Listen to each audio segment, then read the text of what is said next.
Ryan, thanks for doing this today. You get a lot of questions about SOC Report, SOC 1, SOC 2, SOC 3 from the internet. How do you explain when they call and they say, I need all of them? What do you tell them? Yeah, that's a great question. A lot of times when we're meeting with a prospect for the first time or taking one of these inbound inquiries, a lot of times it is educational driven. We'll even find in RFPs today, somebody will say, hey, I need a SOC 1, a SOC 2, or a SOC 3. And they'll almost leave it at that. Like, you take your pick, right? And so it just kind of shows you that the procurement team maybe hasn't done their own due diligence on what they're looking for or expecting from their potential vendor that they're using. So we generally start with just kind of explaining the difference between a SOC 1, a SOC 2, and a SOC 3. And my understanding is SOC 2 and SOC 3 are related. They are. In fact, when you get that question and somebody's laid it out that I need a 1, 2, or a 3, you have to explain to them that a SOC 3 is just a derivative of the SOC 2. If you haven't done the SOC 2, you can't do the SOC 3. And then likewise, if you've only done a SOC 1, you can't issue the SOC 3 report either. I'm with you. The accountants love their numbers, and we did 1, 2, 3, but it could also almost be 1, 2, and 2A or something. Yeah, it would be really great if they had a better mechanism for identifying these reports and how they're related. Because to make it even more complicated, the SOC 1 and the SOC 2 have a type 1 and a type 2. So you can imagine in a sales call or talking to a prospect, half of the battle is education and then not getting them lost in the numbering that the AICPA has kind of created for these reports. All right, we explained that.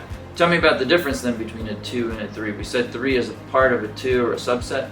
Yeah, exactly. I think if you think about the SOC 3, that's more of a public-facing document, something that you're going to put on your website or you're going to share freely with people that inquire and ask for it. You may keep it behind I'll say a paywall, but not really a paywall. You may ask for email or some other information before you're willing to release that, but it is public-facing. So you're willing to share with people that aren't your customers, that aren't using your service or using your system that you're providing. Yeah, I think some businesses will offer the SOC 3 on their first sales call and say, if you want the SOC 2, you have to sign an NDA or get further down the sales process. Yeah, we see that a lot too. And a lot of that then comes back to the SOC 3 report. Since it is public facing, it's almost watered down, or it's a stripped down version. You've taken out some information out of your system description that you may consider proprietary. A lot of times think of things like a network diagram that may show up in your SOC 2 report. You may pull that out of your SOC 3 report. And so you're really just going to leave that system description to really just focus on infrastructure, software, people, procedures, and data at a very high level that you're willing to share freely. Yeah. What about that ginormous list of controls and all the tests and results that you have in a SOC 2? That's one of the nuances of the SOC 3 report as well, is that section 4 where you typically see the test of controls and the results. That's all stripped out of the report. And so section 4 then is just your system requirements and service commitments kind of defined. Who in your mind benefits the most from a SOC 3? Benefits for the SOC 3 and the people that use it the most are most often people that are getting a lot of inbound inquiries for their SOC report. So they may just want a quick way to pass something off to people.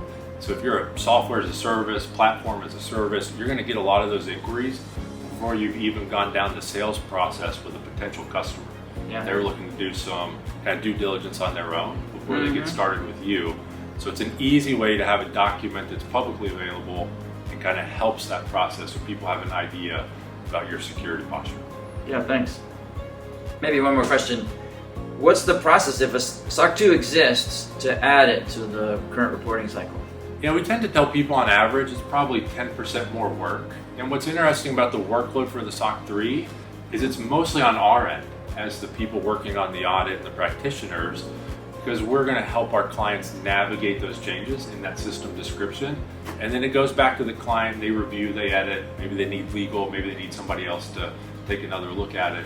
But it's mostly work on our end to help them get to that SOC 3 report, since it is a derivative of the work that we're already doing for the SOC 2. Very good. Well, that concludes our Ask the Experts on SOC 3. Call, click, or subscribe.